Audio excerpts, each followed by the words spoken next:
हर हर महादेव। आप सभी का स्वागत है हमारे चैनल दिव्य दृष्टि में। शुक्रवार का दिन है। माघ माह की विशेष तिथि में हम लोग शुक्रवार के दिन अगर भगवान शिव के मंदिर में शिवलिंग के ऊपर कोई भी सफ़ेद रंग की चीज़ समर्पित कर दें, चाहे एक सफ़ेद रंग का फूल अर्पित कर दें या चावल का दाना समर्पित कर दें या फिर सफ़ेद रंग की कोई भी चीज़ समर्पित कर दें, तो उससे महादेव हमारी बड़ी से बड़ी इच्छा और मनोकामना को बहुत ही जल्दी पूरा करते हैं। और अगर हमारे जीवन में बहुत सारी आर्थिक समस्याएं और रुपए पैसों की बहुत ज़्यादा दिक्कत हो रही है, व्यापार नौकरी नहीं चल रही है, जीवन में बहुत सारी विपत्तियां एक साथ आ गई हैं और कुछ भी अच्छे काम नहीं हो रहे हैं, बीमारियों से भी परेशान हैं, तो गुरु जी ने कहा है कि आपको सिर्फ 11 चावल के दाने शिवलिंग के ऊपर समर्पित कर देना चाहिए। आज का यह वीडियो हम सबके लिए बहुत ही महत्वपूर्ण है। तो आइए जानते हैं इस विशेष उपाय के बारे में। क्योंकि माघ माह का तिथि है और ये भगवान विष्णु जी को समर्पित है, शुक्रवार का दिन, इसीलिए माता लक्ष्मी को भी समर्पित है। इसीलिए हम लोग आज के दिन शिवलिंग के ऊपर हरि हर महादेव वाला उपाय करेंगे। हरि यानी विष्णु भगवान, हर यानी महादेव। आज इस वीडियो में पूज्य गुरु जी द्वारा बताए गए बहुत ही खास उपाय आप लोगों को बताने जा रहे हैं। इनमें से जो भी आपकी समस्या के लिए हो, उन उपायों को आप ज़रूर कर लेना। तो आइए जानते हैं कि गुरु जी ने क्या बताया है। आइए जानते हैं पहले उपाय के बारे में। आपके व्यापार को अच्छे से चलाने के लिए, आपकी मनोकामना को पूर्ति करने के लिए, धन प्राप्ति करने के लिए, आर्थिक समस्याओं को दूर करने के लिए, इस उपाय के लिए आपको दीपक लेना है। आप चाहें तो मिट्टी का दीपक ले सकते हैं या फिर आप चाहें तो घर में आटा गूंथ करके उसका भी दीपक बना लें, वो भी दीपक आप इस्तेमाल कर सकते हैं। अब आपको दीपक में शुद्ध घी डालना है और साथ ही उसमें गोलबत्ती का प्रयोग करना है। इसी के साथ उसमें आपको थोड़े चावल के दाने भी लेने हैं। चावल के दाने आप जो लेंगे उनमें आपको हल्दी लगा देनी है, जिससे कि चावल के दाने पीले हो जाएं। चावल के दाने आपकी मनोकामना को पूरी करने के लिए हैं, इसलिए आपको इन सभी चावल के दानों में हल्दी लगा देना है। अब आपको ये दोनों चीज़ें लेकर अपने घर से इस उपाय को आप तुलसी जी के पौधे के सामने शाम के समय में सूर्यास्त जब हो जाए उसके बाद ही आपको करना है। आप तुलसी जी के सामने पहुंचकर सबसे पहले जो चावल के दाने आपके पास हैं, जिनमें आपने हल्दी लगाई हुई है, वह चावल के दाने पीले हो गए हैं, इन चावल के दाने को अपनी हथेली में रखकर 11 बार ओम नमो भगवते वासुदेवाय मंत्र का ध्यान करें और ये सारे चावल के दाने आप तुलसी जी की पेड़ की जड़ में समर्पित कर दें। तुलसी जी के पौधे की जड़ में समर्पित करते हुए आपको ध्यान रखना है कि आपको तुलसी जी के पौधे को या उनकी पत्तियों को किसी तरह से स्पर्श ना करें, क्योंकि संध्या काल के समय तुलसी जी के पौधे को स्पर्श नहीं किया जाता है, इसीलिए आप भी मत करिएगा।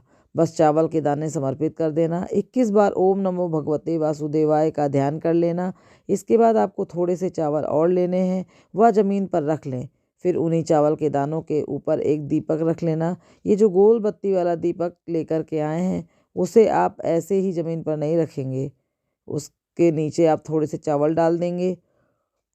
और अगर ज़्यादा चावल नहीं है तो आप केवल एक चावल का दाना भी रख सकते हैं, लेकिन चावल का दाना रखना ज़रूर है। फिर उसके ऊपर दीपक को रख देना। फिर उसके बाद जो भी आपकी मनोकामनाएं हैं, उस मनोकामना का स्मरण करते हुए यह दीपक आपको प्रज्वलित कर देना है और फिर कम से कम 11 बार या 21 बार या 108 बार ओम नमो भगवते वासुदेवाय नमः मंत्र का स्मरण करना है। इस दीप को प्रज्वलित करते हुए ध्यान रखिएगा कि तुलसी जी की पत्तियों को झुलसा ना दे, इसलिए थोड़ा सा दूर रखिएगा, जिससे तुलसी जी की पत्तियाँ इस दीपक से ना जलें। दीपक प्रज्वलित करने के साथ साथ आपको भगवान से भी प्रार्थना कर लेनी है। फिर आपको वापस आ जाना है। गुरु जी का शुक्रवार के दिन किए जाने वाला ये उपाय साक्षात भगवान विष्णु और माता लक्ष्मी की कृपा प्राप्त करवाता है। पूज्य गुरु जी द्वारा सब बताए गए दूसरे उपाय के बारे में, जो आपकी बड़ी से बड़ी मनोकामना को पूर्ण करता है। इस उपाय के लिए आपको सबसे पहले एक लोटा जल ले लेना है। तांबे के पात्र में आपको अपने घर से जल लेना है। इसी के साथ ही आपको 11 चावल के दाने लेने हैं जो भी चावल के दाने आप लेंगे वो टूटे नहीं होने चाहिए, खंडित नहीं होना चाहिए। चावल का दाना समूचा होना चाहिए। चावल यानी अक्षत हमारे जीवन के धन वैभव की प्राप्ति करवाता है, हमारे जीवन की आर्थिक समस्याओं को समाप्त करेगा। और फिर इसी के साथ आपको ले लेना है एक बेलपत्र। अगर बेलपत्र आपके पास नहीं है तो शिवलिंग के ऊपर चढ़ी हुई बेलपत्र को उठाकर जल से शुद्ध करके फिर आप उसका इस्तेमाल कर सकते हैं। बस आपको ध्यान रखना है कि बेलपत्र कहीं से कटी फटी नहीं होना चाहिए। अब ये सारी चीज़ें लेकर आपको पहुंचना है शिव जी के मंदिर, शिवलिंग के पास पहुंच जाना है। इस उपाय को सुबह सुबह करना चाहें तो सुबह कर लें, शाम को करना चाहें तो शाम को कर लें, पूरे दिन में किसी भी समय आप कर सकते हैं। शिव मंदिर पहुंचने के बाद सबसे पहले आप दक्षिण दिशा में बैठ जाइए और उत्तर दिशा की ओर अपना मुख कर लीजिए। लेकिन अगर मंदिर में बहुत भीड़ है तो आप किसी भी दिशा में बैठकर कर सकते हैं, इस उपाय को कर सकते हैं। आप शिवालय पहुंचने के बाद सबसे पहले जो बेलपत्र लेकर आए हैं उस बेलपत्र को अपने हाथ में लीजिए। भोलेनाथ से प्रार्थना करिए, चूँकि शुक्रवार के दिन आप ये उपाय कर रहे हैं इसलिए शुक्रेश्वर महादेव से प्रार्थना करिए कि मेरे जीवन में जो भी धन की समस्या चल रही है, नौकरी अच्छे से नहीं चल रही है, व्यापार पूरी तरह से बंद हो चुके हैं, जिनमें हमें सफलता नहीं मिल पा रही है, किसी भी प्रकार की मनोकामना हो तो शुक्रेश्वर महादेव के पास भोलेनाथ को बोल दीजिए और उसके ऊपर आप शिवलिंग पर बेलपत्र समर्पित कर दीजिए। बेलपत्र की चितनी सतह का हिस्सा शिवलिंग की ओर रहेगा और बेलपत्र की डंडी का हिस्सा जलाधारी की तरफ रहेगा। इसके बाद आपको एक लोटा जल लेकर आए हैं जो उसको सबसे पहले श्री गणेश जी वाले स्थान में ओम नमः शिवाय मंत्र का उच्चारण करते हुए थोड़ा सा समर्पित करिएगा। फिर कार्तिकेय जी वाले स्थान में समर्पित करिएगा, ओम नमः शिवाय मंत्र का स्मरण करते रहिए।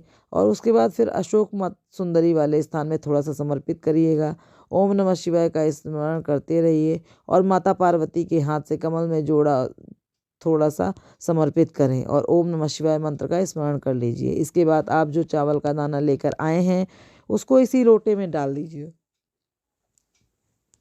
लोटे में जितना जल बचा हुआ है उसी में आप चावल के दाने डाल लेना। और अब आपको एक लोटा जल का मिश्रण जितना भी बचा हुआ है वो शिवलिंग के ऊपर धीरे धीरे समर्पित करते जाना है और लगातार ओम नमः शिवाय मंत्र का जाप करते जाना है। गुरु जी ने कहा कि जल आपको धीरे धीरे समर्पित करना है। जल समर्पित करते हुए मंत्र का स्मरण जरूर करिएगा। गुरु जी ने ये भी कहा है कि जो भी व्यक्ति शुक्रवार की तिथि में इस उपाय को करता है तो उसके जीवन में धन से संबंधित समस्या समाप्त हो जाती है और साथ ही साथ कोई विशेष कामना और भी है वो भी पूर्ण नहीं हो पा रही है तो वो भी महादेव की कृपा से बहुत ही जल्दी पूरी हो जाएगी। इस विशेष उपाय को जरूर करिएगा। अब आइए जानते हैं पूज्य जी गुरु जी द्वारा बताए गए तीसरे और सबसे आखिरी उपाय के बारे में, जो हमारी समस्याओं को समाप्त करने के लिए है, हमारे कष्टों को दूर करने के लिए, जीवन में हमारे किसी भी प्रकार की विपत्ति चल रही है तो उसको समाप्त करने के लिए है। अब आपको चौमुखी दीपक लेना है। आपको अपने घर पर शुद्ध आटा गूंथ कर एक दीपक तैयार करना है, लेकिन दीपक आपको चौमुखी होना चाहिए। इसमें 4 बाती लगानी है, साथ ही साथ इसमें आपको शुद्ध घी का प्रयोग करना है। अब दीपक को लेकर आप आ जाइए शिव मंदिर।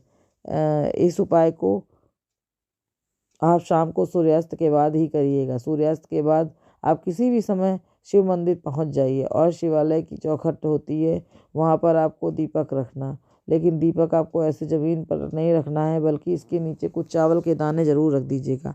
फिर उसके ऊपर यह दीपक रखिएगा और महादेव से प्रार्थना करिए कि हे महादेव, मेरे जीवन में इस प्रकार के संकट चल रहे हैं और बहुत ही ज़्यादा समस्याएं मेरे जीवन में आ चुकी हैं, मुझे कुछ समझ नहीं आ रहा है, मुझे इन समस्याओं से बाहर निकालने का कृपा करें। ऐसी आप भोलेनाथ की तरफ देखते हुए उनसे प्रार्थना करिए और फिर वही चौखट पर दीपक को प्रज्वलित कीजिएगा। फिर वापस अपने घर आ जाइए। पूज्य गुरु जी ने कहा है शुक्रवार की तिथि में जो भी व्यक्ति भोलेनाथ के सामने चौमुखी दीपक प्रज्वलित करता है उसके जीवन की सारी परेशानियां समाप्त हो जाएंगी। आशा है आपको हमारा यह वीडियो बहुत ही पसंद आया होगा। अगर आपको वीडियो पसंद आया है तो आप इसको लाइक और शेयर और कमेंट कर सकते हैं। चैनल पर अगर आप नए हैं तो इसे सब्सक्राइब भी कर सकते हैं। ओम नमः शिवाय। हर हर महादेव।